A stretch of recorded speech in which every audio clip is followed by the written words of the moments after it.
ଦୋକାନ ଆଗରୁ ମୋବାଇଲ ଲୁଟ୍, ଚୋର ଧରାଇଲା ସିସିଟିଭି।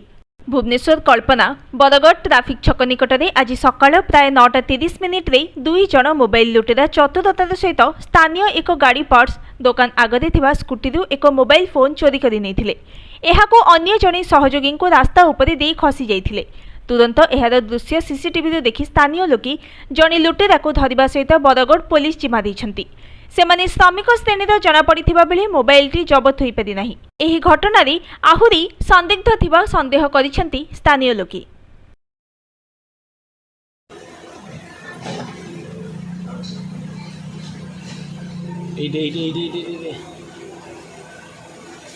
मुहटा से काटिदेला पड़ेगा ना पछक नेल यही जगार मुहटा जो उपरको टी अनौनी से टाइम पकईला ये पलैला भितर को